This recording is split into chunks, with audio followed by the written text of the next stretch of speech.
आप सोचते हैं कि मुझे सवेरे 3:30 बजे या 4 बजे उठना चाहिए। पहली बार शायद आप किसी बात से मोटिवेट हुए होंगे कि किसी ने कहा होगा कि आप अगर सवेरे उठते हैं, आप अगर अपना फिजिकल फिटनेस ठीक रखते हैं, आप योगा करते हैं, समय लगता है उसके लिए। आप 9 बजे उठ के नहीं कर सकते। आप अपनी पढ़ाई कर सकते हैं। तो 3 दिन तो आपने किया, चौथे दिन आप भूल गए। लेकिन अगर आप में डिसिप्लिन आ जाता है तो फिर ये हो जाए, और अगर वो आपका नेचर बन जाता है तो फिर जीवन भर आप भी करते रहते। तो अपना मोटिवेशंस को अपने डिसिप्लिन में परिवर्तित करें, ये एक इंपॉर्टेंट टिप है। ये भी बहुत जरूरी है कि जब आप निर्णय लें तो इसमें जो काम करना होता है उसको पोस्टपोन करने की आदत मत डालें। अगर कोई काम करना है तो वो अभी करना है, आज ही करना है। मैं इसको आधे घंटे के लिए नहीं पोस्टपोन करूंगा। अगर आपने उसको पोस्टपोन किया तो ये भी हैबिट फॉर्मिंग होता है, यह आपकी आदत बन जाएगी और आप जीवन में अच्छे कामों को करने की इच्छा तो होगी, लेकिन आप उसे पोस्टपोन करते जाएंगे। पोस्टपोन मत करिए। दूसरी बात, कभी कभी किसी कारणों से व्यवधान हो भी जाए तो डोंट क्विट।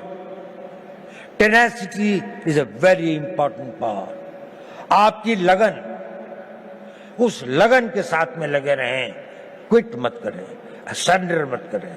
कष्ट आएगा, रुकावटें आएंगी, तकलीफें आएंगी, ठहरना होगा तो ठहरेंगे, लेकिन ना अपनी मंजिल छोड़ेंगे, ना अपना रास्ता बदलेंगे। आगे बढ़ेंगे तो पूरे जोश के साथ बढ़ेंगे। और एक बहुत बड़ी बात है कि अपने ऊपर विश्वास मत छोड़ें। स्वामी विवेकानंद जी ने कहा था, पुराना धर्म कहता है नास्तिक वो है जो ईश्वर पर विश्वास नहीं करता। नया धर्म कहता है नास्तिक वो है जो स्वयं पर विश्वास नहीं करता। यदि आपको ईश्वर पर विश्वास है तो अपने पर विश्वास करना सीखिए। आप इसको कर सकते हैं। ये शक्ति आप में अपने आप आ जाएगी अगर आप अपने आप को ये करेंगे। मैं आपसे ये सब क्यों कह रहा हूं? इसलिए कि आप भविष्य के नेता हैं। अगर आप भविष्य के नेता हैं तो आपको डिसीजन लेने पड़ेंगे। अगर आपको डिसीजन लेने पड़ेंगे तो आपको उन डिसीजंस को कामयाब बनाने के लिए पूर्ण आस्था, पूरी कमिटमेंट, पूरी मेहनत, पूरी लगन के साथ समर्पित होना पड़ेगा। लेकिन इसका एक और कारण भी है जो मैं ये बात आपसे कह रहा हूं। ये बात सही है कि नहीं, मैं नहीं कह सकता, लेकिन ये मेरे 81 साल के जीवन का अनुभव है। और आप लोगों को गुमराह करने से बड़ा पाप मैं कोई नहीं कर सकता। मैं आपसे एक बात कहना चाहता हूं, ये मेरे अनुभव के आधार पर भी है, और मेरा अनुभव मेरे अपने जीवन का नहीं, और हजारों लोगों के साथ जो मेरे जीवन का अनुभव रहा उस पर भी। जब आप अपने आप को इस तरह से ढालते हैं, 5 साल का टाइम दीजिए, केवल 5 साल, कि मैं जो निर्णय करूंगा उस पर अटल रहूंगा। 5 साल अगर आपने यह काम किया, आप में एक अद्भुत एनर्जी पैदा होती है। वो होती है आपकी विल पावर।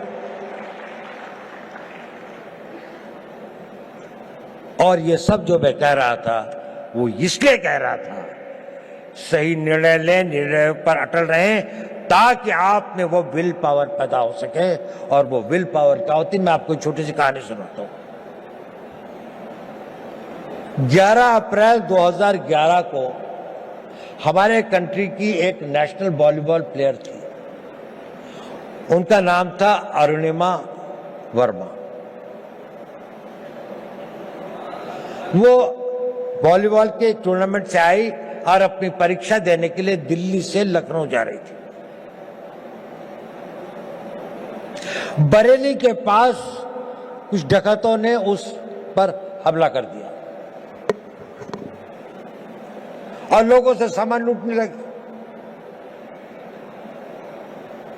अधिकतर लोगों ने दे दिया।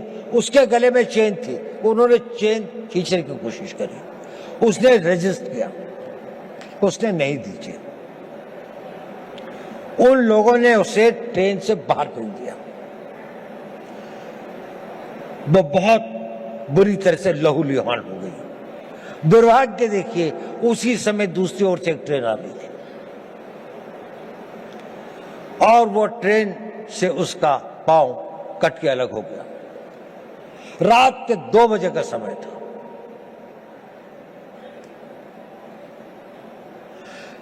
उस पटरी के ऊपर कई बड़े बड़े चूहे थे, वो उसके मांस को खाने लगे। वो वेदना में कराह रही थी पर कोई नहीं था।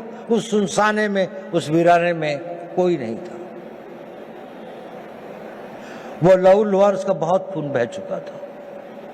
सवेरे लोग वहां पहुंचे तो उसको उठाया, ले गए। नेशनल प्लेयर थी, दिल्ली लाए, all India institute of medical sciences में उसका उपचार हुआ।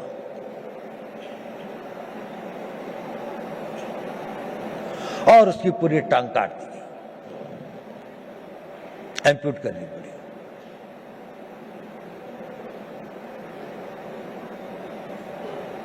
वो बिल्कुल एक विकलांग होकर अपने घर में पड़ी थी, लेकिन उसने ये इरादा किया कि नहीं, मैं विकलांग नहीं हूं, मैं माउंट एवरेस्ट पे चढ़ूंगी।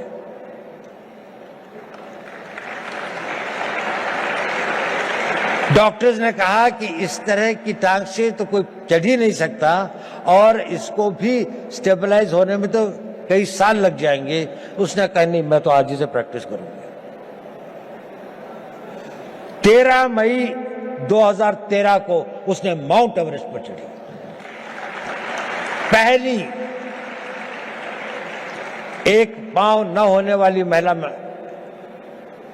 एक आर्टिफिशियल उसके साथ में, और वही नहीं, सबसे पहले चढ़ी टॉप पर। जो पूरा गैंग ग्रुप था उसके अंदर में वही बेस कैंप से सबसे पहले आती थी। क्या था उसके अंदर? Physical strength, opportunities, talent. इस सबसे ज्यादा उसके अंदर वो विल पावर थी। और वो विल पावर उसके साथ में एक दिन में नहीं आई। जब उसके जीवन को लोगों ने पढ़ा, समझा, उसने बचपन से ही अपने अंदर एक ऐसी शक्ति पैदा की थी कि जो उसकी स्ट्रॉन्ग विल पावर थी। मैं चाहता हूं कि आप लोग इस 5 साल के शेड्यूल को फॉलो करें। इसके लिए नहीं कि निर्णय सही होंगे, इसके लिए नहीं कि निर्णय को आप वो निर्णय कर पाएंगे तो आपको सफलता मिलेगी, वो तो मिलेगी, लेकिन उस कमिटमेंट, उसके साथ में, रिगर के साथ में, उस डिसिप्लिन के साथ में अगर आप अपना जीवन जिएंगे तो आपके अंदर एक बहुत स्ट्रांग विल पावर पैदा होगा।